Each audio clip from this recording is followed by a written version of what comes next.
Bonjour à toutes et tous, je suis ravie de vous retrouver pour ce nouvel épisode du podcast Radio Circulab et je suis aujourd'hui avec Carole Ril. Bonjour Carole. Bonjour Justine. Merci beaucoup d'être avec nous aujourd'hui, de t'être déplacée pour cette conversation dans nos bureaux parisiens. Il fait un petit peu froid, mais on va prendre sur nous pour faire en sorte de raconter, d'arriver à tenir pour se raconter toutes ces choses qu'on a à se dire. On se connaît pas, toi et moi, très peu en tout cas. On s'est rencontrés pour la première fois au Mouvement Impact France en 2024 et c'est marrant parce que Fabien, que j'ai interviewé juste avant toi, Fabien Solman, je l'ai également rencontré à l'occasion des universités d'été de l'économie de demain. Tu avais rencontré au préalable ma collègue Anna qui nous avait beaucoup parlé de toi, qui avait beaucoup apprécié vos échanges. Et c'est pour ça que j'ai souhaité t'inviter dans ce podcast. Et la deuxième raison, c'est aussi que l'on va parler d'un sujet qu'on a assez peu l'habitude d'aborder. Quand on parle d'économie circulaire, c'est le sujet de la lunette.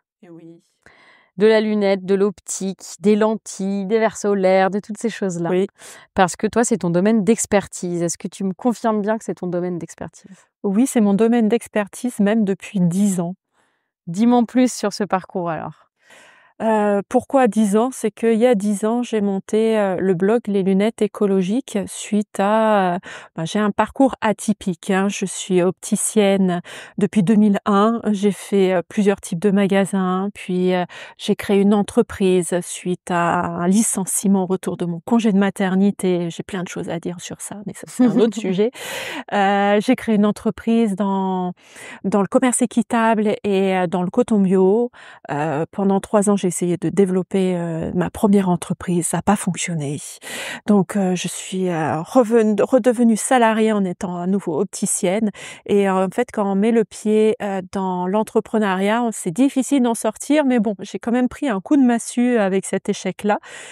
Mais j'ai voulu, je me suis posé la question quand j'ai fermé l'entreprise qui était dans le commerce équitable et le bio. Je suis redevenue opticienne, je dis: «Mais mince, est-ce que ça existe des lunettes écologiques en optique lunetterie?» Et donc ça, c'est une question que je me suis posée il y a 10 ans, donc en 2024 et je me suis 2014.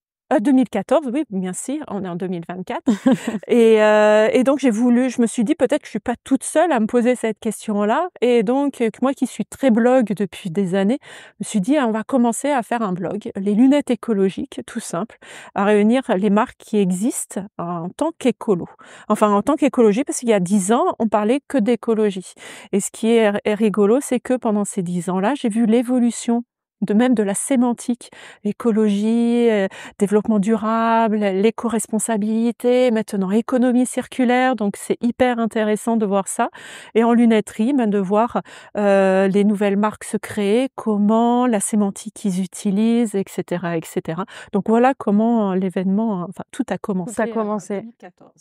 Et quel est un peu, avant d'en venir à ces différentes structures aujourd'hui que tu as fondées et que tu gères, quand tu as commencé à investiguer, est-ce qu'il y avait des marques qui existaient en lunettes écologiques? J'imagine que tu as commencé aussi à creuser davantage les impacts de cette filière. Oui, alors et même à l'époque, on ne parlait même pas d'impact. On avait l'optique lunetterie est déjà en retard sur ces questions-là, mais il y a 10 ans, rien du tout. Mais par contre, j'ai commencé à creuser sur le recyclage parce qu'on parlait aussi de recyclage. Est-ce que ça existe? Est-ce qu'il y a des gens qui sont intéressés et tout? J'étais même allée voir avec mon peu d'expérience 2 ans après l'ouverture du blog, aller voir des gros groupes à savoir si ça plairait, ça intéresserait de recycler ces matières-là. J'ai tapé à toutes les portes, il y en a une qui s'est ouverte, il me semble que c'est Veolia Environnement pour pas les citer. J'ai fait mon pitch, mon dossier et tout et en fait, ça intéressait pas parce que le volume n'était pas énorme, alors que quand même chaque année, on a 20 millions de lunettes qui sont vendues, que ce soit optiques ou solaires. Donc c'est quand même en France, donc 20 c'est quand millions. même 20 millions. C'est quand même une certaine quantité. Je parle pas de ce qui est produit, là on n'a aucun chiffre, mais pour dire que quand même, quand on achète des lunettes, on a des magasins remplis. Donc on peut faire x2 ou x3 sur ce qu'il y a en magasin en stock. Donc c'est quand même énorme comme déchet, mais pas assez Ouais. pour intéresser des gros recycleurs. Et peut-être pas assez aussi parce qu'on est sur des j'en sais rien, mais je m'imagine que la lunette, c'est un produit qu'on stocke à la maison en tant que consommatrice et consommateur. Oui. Donc peut-être aussi que ce gisement de déchets, Oui, c'est un gisement dormant, c'est-à-dire que c'est dans oui. nos tiroirs et tu confirmes Oui. ça? Oui, là, il y a un chiffre qui tourne depuis des années, mais il date parce qu'il me semble qu'il date, d'avant 2020. Donc il y a 100 millions de lunettes qui dorment dans nos tiroirs en France, donc c'est énorme. On a vraiment une profusion qui permettrait de faire de la seconde main pour qu'il y ait une seconde vie Ouais. de ce genre de lunettes. Mais là, c'est vrai qu'on parle je parle d'aspect, extérieur, mais en fait, il y a aussi tout un aspect intérieur de déchets de production qui existent, Ouais. dont on parle pas ou dont le consommateur n'a pas conscience, mais qui est aussi énorme, mais pas assez Ouais, encore pour pareil. les gros recycleurs. Et ça, effectivement, les déchets de production, tu fais bien d'en parler, les déchets industriels. Il y a un élément que j'ai pas présenté en introduction, mais dans le cadre de la chaire économie circulaire dont je suis, responsable pédagogique, la chaire de Oui, l'ESSEC. oui, Un des, mécènes de cette chaire, c'est donc, Essilor Luxottica, que tu dois bien connaître, ainsi que toutes les personnes qui nous écoutent. oui. Et donc ça fait 3 ans maintenant que les étudiantes et étudiants, travaillent sur des cas d'Essilor Luxottica et donc j'ai un peu commencé à toucher du doigt par ce biais-là, les enjeux de circularité dans l'optique et il s'avère que souvent c'est, donc il y a évidemment le verre, il y a aussi, la structure de la lunette et il y a aussi beaucoup ces fameux, déchets industriels, Oui. suite, au polissage, des verres, Exactement, oui, quand on parle de lunettes, je parle souvent de monture, mais il y a le verre ophtalmique, où là le déchet est encore plus important puisqu'on ouais. a 2 verres à tailler et puis on les taille, à partir d'un gros pallet pour fabriquer la correction. Puis après c'est retaillé en magasin pour le mettre à la forme et en fait, in fine, on n'a que 20 de la matière utilisée et le reste, ça OK. part. Donc 80 de ton fameux palais Oui, de a départ. été taillé Oui. et ça, c'est de la poudre à la fin de plastique, parce que c'est essentiellement du plastique C'est aujourd'hui? du verre organique, oui, le minéral est minime maintenant, Ouais. donc verre en verre, comme on peut dire, mais le verre organique, on est, à 90-95 des Qu'est-ce que ventes. vous appelez du verre Et organique? ben, c'est justement le verre enfin, on va dire plastique, matière Ouais, plastique. c'est un polymère, OK. Oui, mais on connaît pas la composition exacte de ce type de verre. Alors là, je D'accord. rentre C'est dans top secret. oui, parce que même quand j'ai commencé les lunettes écologiques, le blog, et à m'intéresser au recyclage, j'ai sorti mes cours de BTS, donc 10-15 ans avant et ben, en fait, on n'étudiait pas du tout. On avait le verre organique qui peut être du CR39, MR8, donc c'est des noms, mais Mais la c'est quoi la composition, composition exacte? OK. Comment on le fabrique? Donc ça c'est un Déjà de mes ça, travaux, c'est ouais, voilà, c'est ça. Déjà ça, voilà. c'est étonnant Oui, de vendre un produit sur lequel la composition est assez peu connue, enfin oui, pour lequel la composition est assez peu connue. oui, En tout cas, cette filière, il y a des enjeux, il y a beaucoup de produits qui sont mis sur le marché, beaucoup de produits qui dorment dans nos tiroirs, donc qui sont finalement des produits qui n'ont aujourd'hui plus aucune utilité. oui, Par ailleurs, tu évoques le fait qu'il n'y a pas suffisamment de volume pour que le recyclage intéresse en l'état oui. les recycleurs et donc c'est pour ça que tu t'es dit: «Eh bien moi, j'aimerais que cette filière progresse» et que tu as créé donc Recycloptics. Oui. Qu'est-ce que c'est Recycloptics? Recycloptics, donc c'est une association. Hem, c'est une association qui a pour mission de créer la filière de recyclage des déchets de l'optique lunetterie et j'aime bien dire après, non pris en charge par les collectivités. Pourquoi? Parce que, il y a beaucoup de plastique et certains plastiques peuvent être pris en charge par les collectivités, ça je m'en charge pas, mais il y a beaucoup d'autres plastiques qui ne sont pas pris en charge par les collectivités et ça m'intéresse. Et aussi la deuxième mission de cette association, c'est de sensibiliser à l'écologie l'industrie de l'optique lunetterie. Donc là, c'est une autre histoire, c'est pour ça qu'on a créé le congrès de l'optique lunetterie durable, en 2023. Hem, Combien vous avez d'adhérents? Donc vous êtes une association, on peut rejoindre en tant qu'adhérent, Recycloptics. Combien vous avez d'adhérents aujourd'hui, dans Recycloptics? Recycle Optics, donc c'est une association pour les acteurs de l'optique-lunetterie. Et là, en adhérents, on a aujourd'hui 150 adhérents et c'est 150 opticiens magasins. C'est pas des opticiens salariés, c'est vraiment des opticiens magasins. Donc 150 aussi points de collecte, par exemple pour lunettes usagées. Mais c'est aussi un autre type c'est aussi un autre type de déchets qu'on collecte, donc ces fameux verres de présentation qui sont de l'acrylique, tout simplement. Et ces 150 magasins nous envoient aussi ce genre de déchets-là. Ça veut dire que les adhérents et adhérentes Recycle Optics, donc ces 150 opticiens et opticiennes, vous leur mettez à disposition une sorte de benne de collecte, je dirais, pour qu'ils le mettent dans leur magasin? Alors, pour l'instant, non. Ouais. On est en étude parce que on a tout type de magasins. Et si j'arrive avec une box trop grande à mettre dans un atelier, on va me dire non, Carole, on ne la prendra pas. Ou trop petit parce qu'il y a trop. Donc, on est en étude pour créer quelque chose qui soit adapté pour chacun et que ça soit pas un trop gros investissement. Donc, ce qu'on fait, c'est que dès qu'ils ont un certain nombre de kilos de déchets, ils nous le disent et on leur envoie en fait une enveloppe réutilisable. Je peux dire le nom? Tu peux dire le nom. Je dis des noms depuis tout à l'heure. Donc on travaille avec Mobus qui nous envoie leur enveloppe. Donc on leur envoie à l'opticien, il met tous ses déchets à l'intérieur, il referme, il nous renvoie, c'est envoyé à l'ESAT qui après fait le tri et stocke et puis envoie après pour soit des tests, parce qu'on fait beaucoup de la recherche et développement pour savoir en quoi ça va être recyclé pour pouvoir recréer un objet derrière. Ok. Et ce qui veut dire que ces opticiens et opticiennes, eux-mêmes, pour pouvoir récupérer les lunettes usagées, oui. Bon, les verres de présentation, c'est eux qui gèrent, ça sort pas de leur boutique, mais donc ça veut dire que eux, auprès de leurs clients et de leurs clientes, ils communiquent sur la possibilité de ramener ces lunettes usagées. Ils ont un kit de communication, donc on a mis en place, et ils peuvent l'utiliser comme ils veulent. Et ils ont même un petit logo à mettre sur leur vitrine pour identifier que ici, ils récoltent les déchets de l'optique. Ok. Et donc tout ça alimente, vous avez de plus en plus de volume, et tout ça alimente la R&D sur notamment les matériaux. Oui. Avec la volonté de pouvoir trouver un exutoire à ces déchets-là et trouver ce que vous pouvez faire comme nouveau produit. Oui, parce que ça donne du sens. Ils nous envoient des déchets et on leur trouve la solution en quoi ça va être recyclé. Et j'aimerais que ça soit après utile pour les opticiens en magasin, je ne sais pas encore en quoi, c'est en étude, pour qu'ils puissent après en parler à leurs clients et que ça fasse un sujet de conversation et de sensibilisation en magasin. Et même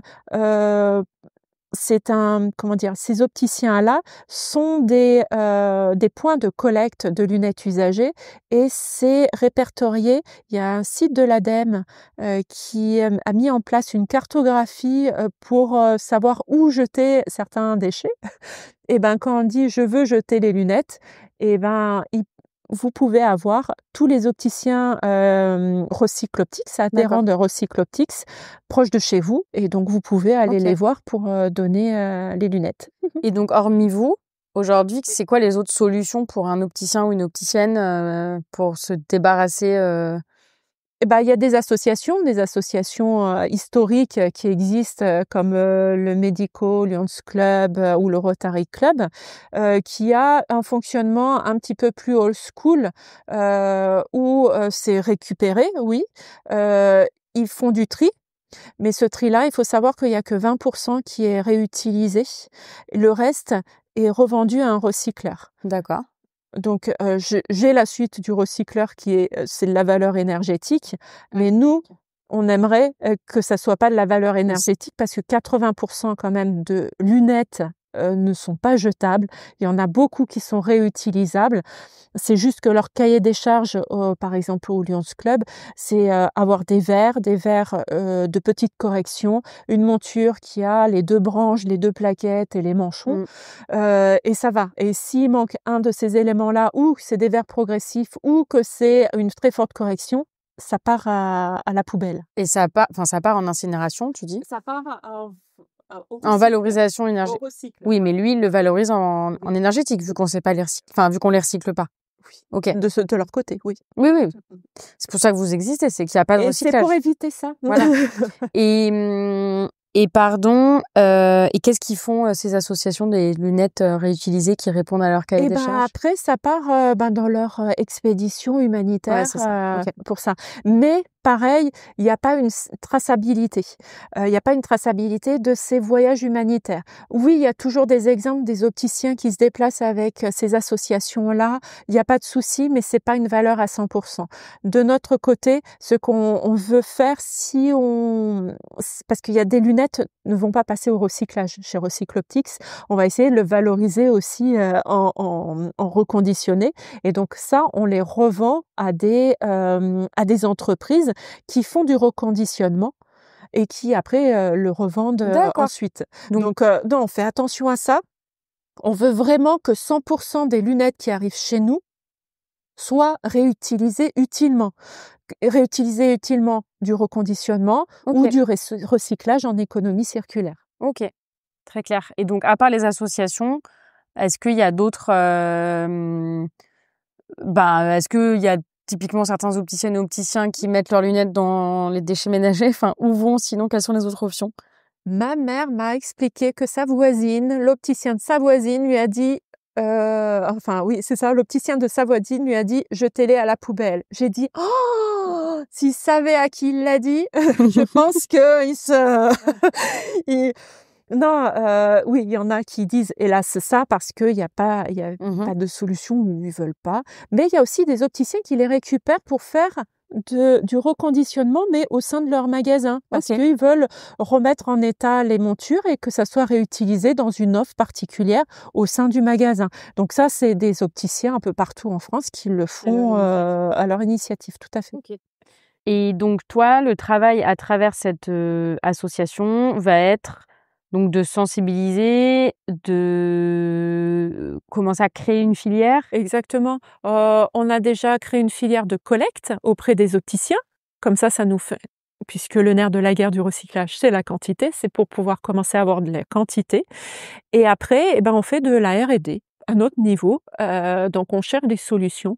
Moi, je veux trouver une solution qui soit vraiment une vraie économie circulaire. Alors, j'aime pas dire vraie économie circulaire parce qu'économie circulaire, c'est ce que ça veut dire. Ouais. Mais c'est comme le bio. On demande du vrai bio et pas... Alors que le bio... Qu'est-ce que c'est la vraie économie circulaire? C'est que vraiment, il y a un sens. C'est qu'après, en fait, on recrée un objet qui soit utile et que cet objet utile en fin de vie re-rentre dans la boucle pour qu'on puisse le recycler et recréer quelque chose. C'est ça l'économie circulaire, je pense, hein, sauf si c'est autre chose. L'idée, ce serait que ces matières recyclées puissent venir alimenter à nouveau la filière. Oui, recréer un objet pour l'opticien, soit un objet déco, soit un objet utile dans sa vie quotidienne, soit créer de la décoration, que soit même limite recréer des lunettes. C'est aussi. Ce que j'allais dire. Oui. Oui. Alors c'est vrai qu'il y a des spécificités qui nous dépassent, mais on est sur une bonne voie puisque ça y est, on commence à créer des plaques, que ce soit en compressé, que ce soit en injecté. Et après, notre rôle, c'est de trouver qui peut nous aider à créer des objets avec. Donc, rien qu'avec notre budget associatif, on n'a aucune subvention pour ça, on a réussi à faire la recherche et développement et d'aller au bout de quelque chose. Et là, il y a des étudiants qui se sont portés volontaires pour nous aider à chercher en quoi ça peut être fait. Donc, ils vont faire une étude de marché pour voir qu'est-ce qu'on peut faire comme objet et limite vendu par l'association, parce que comme ça nous fait un fonds de roulement pour l'association, mais trouver cette solution-là et raconter une histoire et que ce que les opticiens nous ont donné, il y a du sens derrière. Et comment est-ce que vous travaillez sur l'amont? Parce que comme tu connais Circulab depuis quelques années, tu sais que, récupérer les lunettes usagées pour les recycler et en faire des produits, c'est assez limité comme modèle, aussi en création de biens. C'est-à-dire que si on devait créer des nouvelles choses à partir de toutes nos lunettes, on aurait beaucoup de nouvelles choses créées qui, au bout d'un moment, peut-être ne serviraient plus à rien. Et il faut l'alimenter, cette filière, parce C'est que ça. la lunette est quand même un produit essentiel pour beaucoup de personnes. Oui. Donc, comment est-ce que toi, tu travailles aussi sur l'amont pour réduire à la source, en fait, ces Mmh. déchets? Oui. Et si toi, tu n'y travailles pas parce que c'est pas forcément l'objectif, quelles sont les options Oui. pour les entreprises? Est-ce Oui. qu'on peut faire de l'éco-conception, du réemploi, de la réutilisation, enfin voilà. C'est ça, en fait, par rapport à l'association, on sait qu'il faut réduire Ouais. pour éviter parce que le meilleur déchet, c'est celui qu'on produit pas. Je suis famille zéro déchet, le but, c'est pas le recyclage, c'est de pouvoir réduire en amont. Mais disons que des fois, c'est des discours qui ne sont pas entendables. Mmh. Donc, par exemple, pour le verre de présentation, je reviens, c'est un exemple, ça prend tout, il y a tous les cas peuvent se faire avec le verre de présentation. On pourrait l'enlever depuis le départ Mmh. et du coup, plus de déchets. Mais c'est pas du tout entendable aujourd'hui dans l'industrie de l'optique-lunetterie. Et pourquoi? Parce qu'il y a une habitude de l'avoir, c'est indispensable. Tout Oui, d'un donc coup, c'est c'est pas que un c'est voilà. pas entendable, c'est que ils veulent pas accepter, enfin c'est Oui, quand même très mais, entendable, alors, mais je dis pas entendable parce que ça va être un non catégorique et que moi, par rapport à l'association qui veut faire la mmh. sensibilisation, toutes les portes vont se fermer et c'est pas le but. Le but, c'est de travailler avec eux.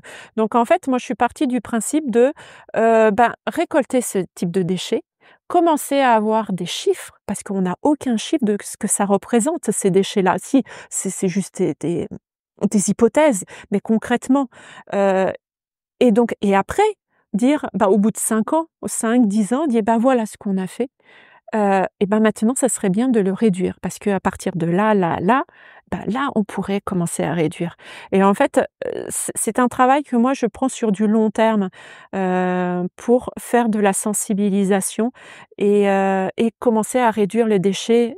Mmh. Moi je parle de 10 ans, c'est vrai qu'on n'a pas 10 ans. Bah non, c'est ça. Mais on est tellement en retard chez nous, que la notion d'écologie, d'éco-responsabilité dans l'optique-lunetterie, on part de très loin. On a 10 ans de retard ou voire 15 ans de retard Et par est-ce rapport à la qu'à mode, ouais, mais donc est-ce qu'à l'inverse, il serait pas utile enfin là, on voit quand même un monde avec une raréfaction des ressources, oui, les catastrophes climatiques oui, s'enchaînent, la pression sur les matières premières. oui, Donc, est-ce que le prendre par le bout qui est le déchet, c'est oui, vraiment ce qui va le plus parler à des entreprises qui aujourd'hui, pour beaucoup, vont sentir typiquement, dans leurs approvisionnements, l'augmentation du coût du plastique? oui, Donc finalement, dire à une entreprise: «Écoutez, vous avez peut-être intérêt à travailler sur une nouvelle expérience en magasin oui, pour l'essayage des lunettes ou la présentation des lunettes qui vous permettrait de réduire aussi, votre coût oui, de la matière plastique», oui, oui. ça me semble assez entendable, moi, comme discours. Oui, mais parce que je pense que tu es sensibilisée et éveillée à ce genre de questions, et en fait, on est vraiment sur un ancien système où il y a vraiment une emprise d'un savoir-faire, limite ancestral Mmh, et que changer les habitudes, c'est compliqué mmh. et quand on change des habitudes, il faut y aller en douceur, même si on n'a pas le temps, mais c'est pour ça que j'ai créé aussi le congrès de l'optique-lunetterie durable, c'est faire passer ces messages-là. En fait, je fais venir dans ce congrès-là des personnes extérieures au monde de l'optique et je le juxtapose avec quelqu'un du monde de l'optique qui a aussi son expérience et je le confronte. Je confronte ces 2 visions pendant les conférences et donc ça permet de faire passer des messages. Et il y en a un qui, on était à la 2e édition, m'a raconté que, j'étais pas du tout open et en fait, en écoutant les conférences ça m'a fait réfléchir Mmh. et c'est pour ça que je suis revenue cette année-là pour pouvoir continuer à réfléchir.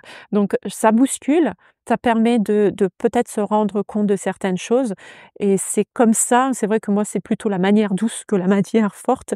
Moi, je pense que c'est comme ça qu'on arrivera à changer ces mentalités, Après petit à c'est petit. ouais, enfin après, là, c'est pas la manière forte que d'utiliser un argument économique.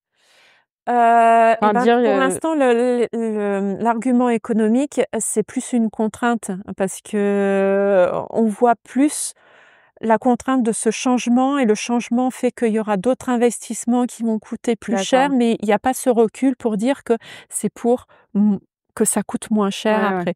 Par exemple, j'avais une marque de lunettes, labellisées Optic for Good, une marque française qui était au fait de tout ce qui se faisait en écologie et qui fabriquait ses lunettes et elle a fait, depuis quelques années, fait des investissements pour, isoler toute son usine parce que c'est tu Ouais. vois, c'est de la tôle, enfin ça va, c'est une passoire, énergétique Ouais. horrible. Elle a pris les devants comme ça et arrivé là, il y a quelques années, il y a quand même une obligation des Mmh. entreprises de plus être des passoires, Mmh. écologiques. Elle a pris de l'avance, elle est super. Mais en fait, ses collègues qui ont pas du tout vu ça, eh ben, ils ont du mal maintenant à aligner les 2 bouts pour pouvoir isoler le tout en sachant que c'est des économies qu'ils feront pour Ouais, demain, ouais. mais sur le moment même, c'est un investissement tellement énorme qu'ils ont pas prévu que c'est plus, une contrainte qu'un avantage de Donc le ce que faire. tu dis, c'est qu'il faut attendre que ce soit la merde pour qu'ils se bougent, quoi. C'est ça, en fait? Ben, pour l'instant, oui. OK. Et tu as commencé à mentionner, Optic for Good. Mmh mh. Donc Optic for Good, c'est une autre, je vais parler d'organisation, mais donc c'est Oui, un label que tu as lancé. Est-ce que oui. tu peux nous en parler, rapidement? Oui, en fait, Optic for Good, ça a été la conséquence de, mon blog. Mon blog, ben, je réunissais des marques de lunettes dites éco-responsables et à des moments, j'étais un peu attaquée sur le fait de: «Ben, pas Carole, pourquoi tu parles de cette marque-là, alors que l'autre, elle est plus écolo?» alors que je la trouvais pas plus écolo et cetera et cetera et donc on m'a conseillé ben, de poser, mes convictions à plat et de construire une charte. Comme ça, qu'on construit la charte, personne te viendra te chercher des noises. Et à partir de là, je me suis dit: «Eh ben, OK, mais comment on va vérifier?» donc ça serait bien de faire une sorte d'audit et donc j'ai mis en place un audit, avec des questions, hyper simples du monde pour le monde de l'optique, mais inspirées aussi de ce qui existait déjà à l'époque. C'était le début de la RSE, il y avait des labels, qui commençaient à se construire, donc j'ai essayé d'avoir, leur référentiel, voilà, m'inspirer de tout ça et tout ça fait que, bah, oui, ils font faire l'audit, mais il faut les récompenser de tout ce travail-là et donc c'est comme ça que le label est né, Optic for Good, pour récompenser ces marques qui font l'effort d'être, éco-responsables par rapport à une marque lambda.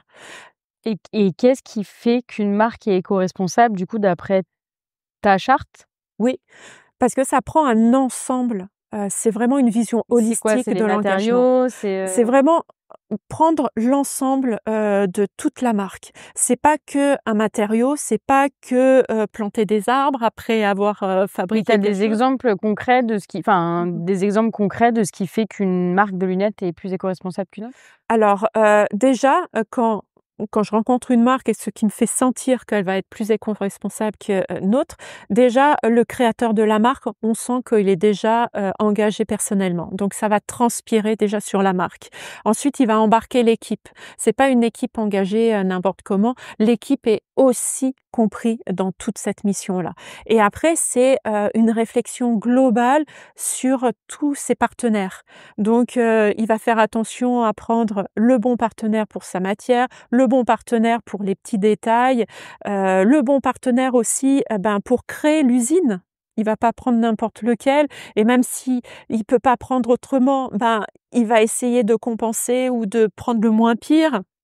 Donc avoir toute cette réflexion, sur l'éco-responsabilité dans sa globalité. Donc c'est vrai que quand on me demande quelle est la lunette la plus éco-responsable, je peux pas dire, c'est en bois, pour, être cliché, mais non, c'est un ensemble parce que même quelqu'un qui va faire des lunettes en bois, s'il fait pas attention d'où le bois vient, s'il fait pas attention à toutes les matières qu'il va rajouter dessus pour construire la lunette en bois et qui va le faire dans une usine qui fait pas du tout attention à l'énergie qu'il utilise, aux machines qu'ils vont, utiliser pour le fabriquer.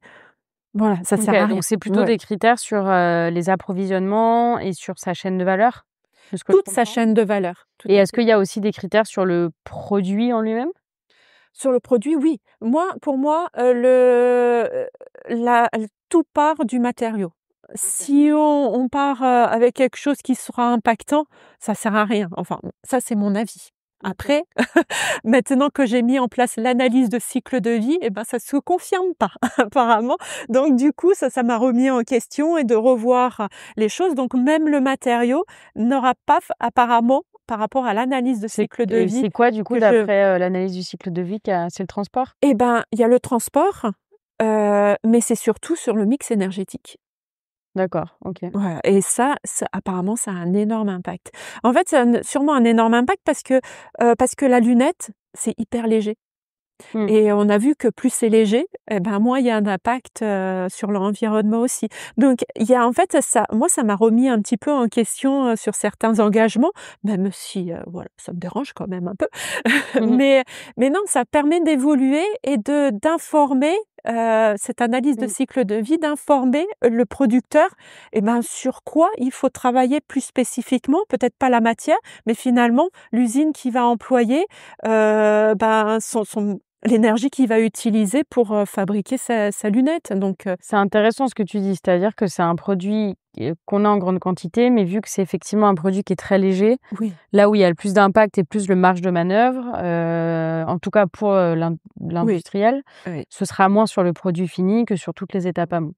et même, chose que mais je pense que beaucoup découvrent ça, c'est après l'utilisation de la lunette et ça a un énorme et ben, quand j'ai regardé les analyses de cycle de vie, sur certains points et ben, en fait, c'est, la manipulation des lunettes qui va influencer son impact. Comment tu vas nettoyer tes lunettes, par exemple? Tu nettoies tes lunettes soit à l'eau et au savon, donc tu utilises de l'eau. Mmh. C'est comme quand tu prends ta douche. OK. Tu la mets à Donc plein sur jet ou un l'usage, petit peu voilà, il y a ça, il y a l'entretien, il y a la manipulation et puis la fin de vie, des lunettes, ensuite et en fait, pourquoi la fin de vie? C'est juste, est-ce que je les mets dans le tiroir? Donc là, on revient à ce que tu m'as dit au début. Est-ce qu'on les jette? Est-ce qu'on va les réutiliser? Et donc ça va aussi avoir un impact sur, la lunette et ça, le fabricant a pas conscience, de cet impact-là et donc il faut OK. qu'il fasse de la sensibilisation auprès du porteur de lunettes pour comme ça réduire son impact aussi. Oui, mais ça n'a pas d'impact parce que tant l'impact de l'usage, il est clair pour moi, Oui j'ai moins compris l'impact de la fin de vie. et ben, en fait, bah, c'est la même chose. En fait, pour l'analyse de cycle de vie, moi je l'ai pris sur la durée de vie, Complète? l'unité fonctionnelle vraiment complète et jusqu'à la fin de vie des lunettes. Mais si la fin de vie des lunettes, on les jette à la poubelle, son impact, augmente, voilà.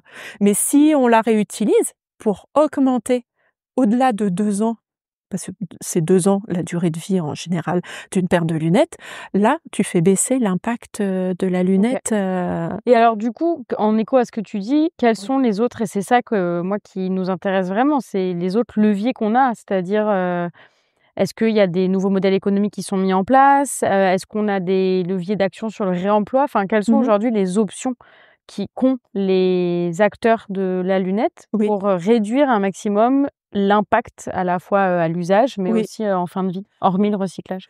Il y a des nouveaux modèles économiques qui se développent avec, ben, des enseignes qui font de la seconde main, de lunettes, donc qui reconditionnent et qui revendent ce genre de lunettes. Mais le problème, c'est que c'est pas encore cadré par la loi. Pourquoi je dis ça? Parce que, ben, les lunettes, quand on achète des lunettes, on attend à ce qu'elles soient remboursées par la mutuelle. Et en fait, les lunettes de seconde main ne sont pas remboursées par la sécurité sociale, donc par la mutuelle. Pourquoi? Parce que la sécurité sociale se dit: «On a déjà remboursé cette lunette, Mmh. on va pas la rembourser une deuxième fois». Mais ce dont elle prend pas en compte, c'est la main-d'œuvre que l'on met sur les lunettes reconditionnées. Parce que c'est pas une lunette qu'on trouve et qu'on redonne. Ah Il y oui, a quand d'accord, même OK. il y a quand même une main-d'œuvre qui fait que la revalorise et même il y en a, par exemple celle que je porte, on le voit pas au podcast, mais c'est une lunette de seconde main qui date des années 70-80 et la forme, elle était différente. Et en fait, l'opticien m'a retravaillé la forme pour OK. que ça me corresponde et donc on a en plus une lunette encore plus personnalisée. Mais voilà, c'est des petites subtilités qui fait que, eh ben, c'est pas, facile encore de mettre en avant le reconditionnement des lunettes. Pour ça, le modèle économique qui dépend d'un remboursement par la sécurité sociale en Oui, France. alors, nous, on est un milieu particulier parce qu'on est un milieu de santé et le milieu de santé en France, c'est régi par, CPAM et enfin la sécurité sociale et les mutuelles. Donc voilà, à partir de là et je pense que c'est pour ça quand si on a un retard sur l'écologie, c'est qu'on est un gros focus sur la santé Mmh. et pas un focus sur, Ouais. l'environnement. Et effectivement, pour revenir à ces travaux qui sont enfin, aux travaux, moi, qui est mené par les étudiants et toute la veille aussi que nous on a pu faire Oui, sur le sujet, très souvent, il y a un discours assez fort sur l'engagement social oui, avec, on permet à beaucoup de personnes de retrouver la vue presque en jouant oui, sur ces oui, messages-là. c'est exactement ça, On va équiper, des personnes qui n'ont pas les moyens de s'acheter des lunettes, et autres. c'est exactement ça. Et ce qui, du coup, nous brouille un peu le message pour mettre un peu de côté, l'empreinte écologique. Oui. Donc je vois bien, je vois bien ce que C'est tu veux dire. on est maintenant au 21e siècle où en fait l'environnement, a sa place, la nature a sa place et en fait, on est encore sur un ancien modèle où c'est le social. C'est super, hein, parce que jusque-là, grâce à des associations ou à des autres structures, ça a fait avancer les choses. Mais aujourd'hui, il faut prendre en compte, Ouais. justement le côté environnemental et comment faire sans, biaiser le côté, social. Mais j'en suis sûre qu'il y a des solutions, c'est juste qu'il faut se mettre autour de la table, en parler, calmement. Et hormis donc la seconde main, est-ce qu'il y a d'autres enjeux sur, typiquement repenser les process pour, réduire, les fameux 60 je crois que c'était de produits qui sont pas utilisés? Même tu peux monter jusqu'à 80 Ah c'est ça, c'était 80. 80. En fait, c'est le deuxième point. Le deuxième modèle économique, c'est de faire attention, à la durabilité, du produit, de la lunette et donc du coup, hop, de l'éco-conception. D'accord. L'éco-conception, c'est vraiment une notion nouvelle, en optique lunetterie. Je pense pas que ça soit forcément, enseigné, chez les lunetiers quand ils se forment pour, créer des lunettes. Mais ça, c'est un point hyper important pour, réduire l'impact puisque tu augmentes la durabilité et donc tu augmentes l'âge de la lunette et Mais est-ce du que c'est coup, possible d'augmenter l'âge d'un produit parce que moi je distingue toujours la durée de vie, la durée d'usage. oui, Aujourd'hui, la durée d'usage est courte dans la mesure où si on prend les lunettes de vue, la vue évolue. oui, Donc en fait, hem, tu as une durée d'usage qui est très oui, courte, donc souvent une durée de vie qui est, équivalente. Est-ce possible, notamment sur de la lunette de vue, oui. réellement d'augmenter la durabilité d'un tel produit? Alors tu peux augmenter la durée sur, la monture, mais pas sur les verres. D'accord. Les verres, c'est quelque chose que j'ai vraiment peut-être mis un peu de côté parce que c'est, encore plus compliqué.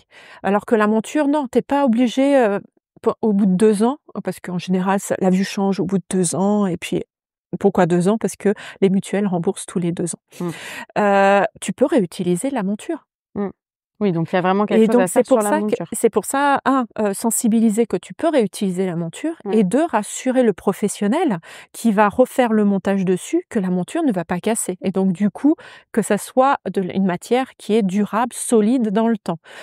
Après ça, d'un point de vue consommateur et consommatrice, tu te dis: «Là, je dois changer mes lunettes de vue parce que ça fait 2 ans». J'ai la possibilité d'avoir des lunettes remboursées partiellement ou intégralement, donc des nouvelles lunettes. Et la deuxième possibilité, c'est de payer plus cher pour pouvoir réutiliser mes lunettes à moi, puisque la sécurité sociale ne me remboursera pas. Bon, là-dessus, je pense qu'il y a pas trop photo. Mmh. Je pense que les personnes les plus engagées autour de cette table et qui portent des lunettes, j'ai pas les miennes, mais j'en ai quand même. Je pense que je serais quand même dans le cas où je dirais: «Bon, entre dépenser de l'argent pour réutiliser quelque chose que j'ai et me faire rembourser pour quelque chose de nouveau». Oui. C'est pour ça, c'est, rééduquer le comportement, vis-à-vis de la lunette parce qu'en fait, on a habitué le consommateur, français, parce que c'est une problématique française, de changer à chaque fois parce que ça sera remboursé par la Oui, mutuelle. mais je veux dire, là, c'est pas changer un comportement, c'est changer un modèle de remboursement. Enfin, à un moment, dire à un client, de: «Non, non, non, dépense de l'argent plutôt qu'être remboursé», c'est quand même, Je sais. c'est plutôt là un modèle économique, un système, en fait, de remboursement qui est pas adapté. C'est quelque chose, on est trop habitué à ce système-là que c'est impensable de penser autrement. Alors qu'on peut le faire autrement parce que ça existe, dans d'autres secteurs de pouvoir prolonger la durée de vie, d'un objet. C'est juste que et ça se passe aussi dans d'autres pays. Il y a même ils se posent pas la question dans d'autres pays parce que c'est pas remboursé comme on l'a ici. Mmh. C'est juste s'être rééduqué et resensibilisé et donc c'est pour ça que j'essaie, de toucher les mutuelles pour pouvoir essayer de travailler OK, avec elles donc tu tra ouais. et faire de l'information. Mais comme je disais même au début, du podcast avec l'association, c'est de la sensibilisation sur du long terme. Mais donc c'est aussi tu travailles aussi avec les mutuelles? J'essaie Ouais, tu parce essaies, quoi. que Tu as c'est conscience de leur pas rôle. entendable. Mmh. Mmh, plein de choses sont pas entendables, même si tu penses le contraire. Mmh. C'est juste que ça change, mais carrément le système Ouais, bien sûr. et moi toute seule Ouais. avec mes convictions, voilà, j'ai pas de poids, mais ils savent. Mais oui, s'il y en a qui m'écoutent et qui sont dans les mutuelles, moi je suis prête à travailler sur ça. J'ai des idées et même ça serait un message hyper fort, Mmh.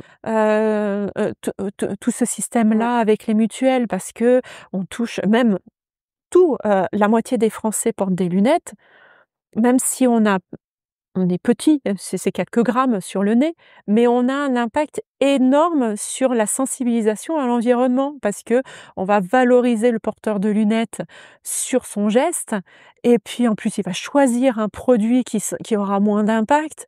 Enfin, il y a quelque chose d'énorme qui Mmh. peut être fait de ce Ouais, côté-là. comme dans le bâtiment où on a des enjeux sur, les assurances, qu'on Oui, arrive à obtenir, sur les oui, produits de seconde main oui. ou issus du réemploi. Oui et en plus, Ouais. le bâtiment, c'est quand même un milieu, assez rude Ah ouais, et tout on à fait, ouais. arrive à faire des Il y a un choses risque. donc Ouais, j'ai de l'espoir pour mais il y la a encore lunette. des et est-ce que justement sur cet espoir, comment est-ce que toi tu vois un peu les évolutions dans le secteur, Mmh à mh. la fois peut-être réglementaire? On a évoqué tout à l'heure en off le sujet de la responsabilité élargie du producteur, c'est-à-dire, ce cadre législatif qui va rendre le metteur en marché responsable, des déchets qu'il ou elle produit.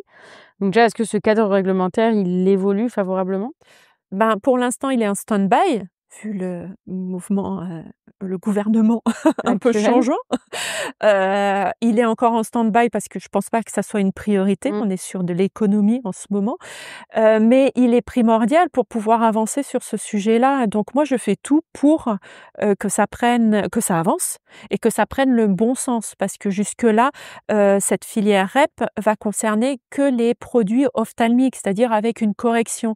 Et il va mettre, d'après ce que j'ai compris, de côté les lunettes de soleil, les lentilles, j'ai pas l'impression qu'ils soient mis dedans ou, les équipements de sécurité, les lunettes de sport, ça va être mis de côté et donc ça serait dommage de scinder encore plus notre métier avec une filière REP qui va juste prendre ce qu'il veut et laisse de côté, les autres. Donc il y a vraiment un travail, une réflexion et un travail tout autour et c'est pas à pondre comme ça du jour au lendemain, mais déjà, de réfléchir dessus et de faire quelque chose de correct et ça j'essaie, avec tout le petit pouvoir que j'ai, que ça se passe bien et après ça va découler sûrement sur, le système de remboursement, du reconditionné, donc ça pourrait, aussi avoir un message hyper fort. Ouais. Mmh.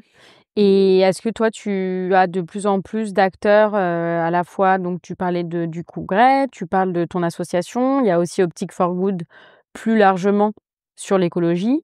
Est-ce que tu constates qu'il y a de plus en plus de metteurs en marché, producteurs, distributeurs de de produits d'optique qui rejoignent le mouvement? Si oui, de quelle nature? Est-ce que c'est les très gros? Est-ce que c'est les tout petits qui se lancent? Il y a de tout. Ce qui est bien, c'est que post-Covid, je pense qu'il y a eu un effet, voilà, accélérateur d'engagement de la RSE parce qu'avant la RSE, c'était un sujet lunaire. Là, c'est quelque chose qui a la RSE, c'est quelque chose qui a un impact, qui se développe dans toutes les enseignes. Mmh. Et puis on voit, ben, justement comme tu es dans la chair, avec les secs que, bah, Essilor Luxottica s'est engagé dans ça et ça c'est un message fort, pour ça. Après, c'est vrai que bon je fais toujours un parallèle avec la mode. C'est vrai que quand on voit pour pas le citer, un H&M ou autre, faire de la RSE, faire tout ce qu'ils veulent, ils ont quand même un impact et on est encore sur de la mass market. C'est la même chose pour, l'optique lunetterie. C'est bien que les gros s'y mettent parce qu'ils ont quand même un impact puisqu'ils produisent énormément, donc tout ce qu'ils peuvent réduire aura un impact. Mais c'est vrai que, comme je le disais au début du podcast, c'est une vision holistique. C'est-à-dire que tout doit être pris en compte, enfin, et tout le monde doit s'y mettre. Et quand on est sur une grande enseigne, eh ben, souvent, tous les acteurs de l'enseigne ne sont pas forcément, engagés dedans. Et il y a toujours, des choses où on met des barrières pour pouvoir avancer. C'est vrai que, les petites structures, c'est plus facile parce qu'il y a moins d'intermédiaires et du coup, l'action va un petit peu plus vite, et l'engagement plus loin. Donc c'est vrai qu'on voit un petit peu plus de petites structures, s'y mettre. Au niveau des marques, c'est la même chose. Les marques, comme c'est un cocon, tout est fait depuis le départ et donc ça permet d'avoir un impact, fort tout de suite, alors que les grandes marques, il faut qu'ils changent tout et donc ils vont faire une collection. Donc on a l'impression que hop, ils sont un petit peu frileux, ils mettent un petit doigt de pied dans l'eau froide. Ah, ils sont contents, ils ont réussi à tenir, et à faire, mais alors qu'ils ont l'argent pour pouvoir développer ça, mais ça va pas aussi vite que j'aimerais que ça aille. OK. Voilà. Et juste, tu as une petite idée à l'international de si il y a des choses qui se passent ou? Oui, c'est ça aussi, via le blog, au début, j'ai intégré en fait un groupe d'influenceurs internationaux, mené par un Hollandais, le TEF Magazine et ça m'a permis d'aller dans les salons européens de l'optique et de voir la mentalité dans les autres pays. Déjà, qui est pas drivé par les assurances comme chez nous, donc c'est direct, c'est oui ou non. Bien sûr, les Allemands sont plus avancés et même, ils comprennent pas pourquoi on fait des focus sur l'écologie tellement c'est ancré dans leur habitude. Mais bon, ça c'est autre chose, mais ça leur a pas empêché de sortir, il y a 1 an, un prix pour, des marques, engagées, un prix RSE. Il y a en Italie qui est, un petit peu une jumelle de la France où, le Made in Italy est hyper important et ils ont lancé il y a 2 ans, pareil, un prix, RSE, là. Donc c'est Puis comme ça ouais, qu'on c'est voit ça. qu'il y a une avancée, enfin en tout cas un intérêt. Je dirais pas que dans les détails, c'est parfait. Il y a beaucoup de choses à revoir, mais c'est quand même un message et qu'ils prennent en compte ça. En Angleterre, par exemple, ils ont peur de parler de l'écologie à cause du greenwashing. Ils ont une peur du greenwashing. Ils ont tellement peur que du coup, ils en parlent pas.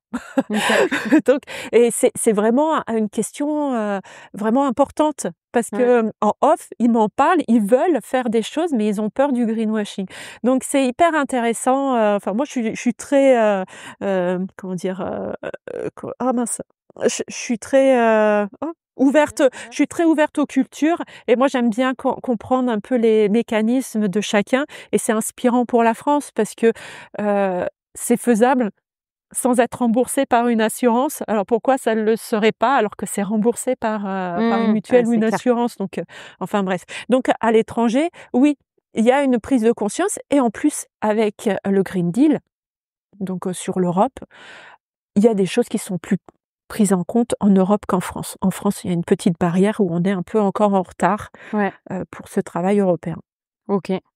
Donc prendre, inspiration, sur cette filière à l'étranger, peut nous être très utile en tout cas. Oui, oui, oui. Et surtout qu'on est sur des acteurs, celles et ceux qui ont un peu le monopole sur cette filière-là, pour beaucoup qui sont, des acteurs, internationaux présents, Oui, voilà, partout. oui, oui, c'est pas parce que c'est vrai qu'il y a un monopole du Made in France parce qu'il y a un côté historique de la lunetterie, mais il y a beaucoup de belles, initiatives en Europe, chez des marques ou des enseignes, ou des entreprises et cetera et cetera, donc on peut s'inspirer, Et toi qui as été opticienne, est-ce qu'il y a des choses que tu aurais fait différemment en tant qu'opticienne?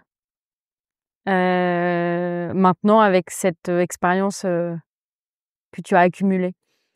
Heu pour la petite histoire, c'est que même si j'ai toujours été sensible à l'écologie depuis petite, à la nature, Et en fait, j'ai même pas réalisé tout ça quand j'étais en magasin. Oui, ça me révoltait de jeter plein de papiers parce que la paperasse, hein, enfin bref, ou jeter les fameux verres de présentation. Mais j'ai pas eu le tilt de me dire: «Pourquoi je trierais pas? Pourquoi j'irais pas recycler?» Et il a fa il a fallu, hem, il a fallu, oui, la création de ma première entreprise qui était complètement autre chose, mais ça m'a mis un pied dedans ou un mécanisme qui fait que ma vision a changé et je me suis dit: «Mais mince, pourquoi ça se fait pas chez moi?» Et en fait, il faut vraiment avoir ce déclic Mmh.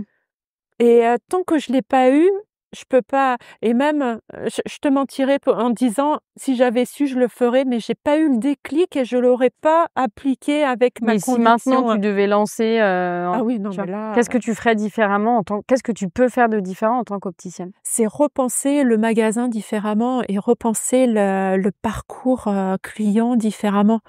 Le sensibiliser, le faire participer à tout ce mouvement-là, je pense que je le ferai dans ce sens-là. OK. Et est-ce que, par exemple, lancer des services aussi de réparation de lunettes? Moi, je sais que j'ai été assez marquée, j'ai acheté une paire de lunettes de soleil, dans une marque en plus qui est assez à la mode Oui. et j'ai ramené mes lunettes parce que la branche était cassée et on m'a dit: «On peut pas les réparer». Oui, bah, alors, et je mettrai un petit bémol. Non, parce qu'en fait, je répète beaucoup que l'opticien, c'est le premier réparateur Ah oui, mais je suis au allée monde. voir, tous les Parce que opticiens de la depuis rue, hein. Oui, mais c'est le premier réparateur parce qu'on nous apprend en l'école, réparer, comment mettre une vis, enfin réparer, tout simplement. En magasin, on le fait souvent, mais après, on a, par exemple, une obligation, une législation, d'avoir un SAV pendant 2 ans et au-delà de 2 ans, on n'est plus obligé et donc s'il y a plus rien en stock, on peut pas réparer ta branche pour avoir l'équivalent.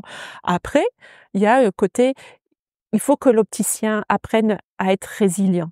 Il y a certaines habitudes, ancrées dans le métier d'opticien qui fait que, on peut pas réparer et ben, il faut changer la lunette. On va pas se prendre la tête. Alors que si les opticiens, il y en a, je sais qui le font, si les opticiens faisaient leur stock de lunettes, ben, qu'on leur a donné, ils les dépiotent et donc comme ça, ils ont des paires de branches, ils ont des faces et donc du coup, ils peuvent, ben, peut-être te proposer une solution. Ça sera peut-être pas les mêmes branches, mais ils peuvent faire l'effort de trouver 2 belles branches qui peut aller avec le style de ta lunette et du coup, tu te retrouves avec une nouvelle lunette limite.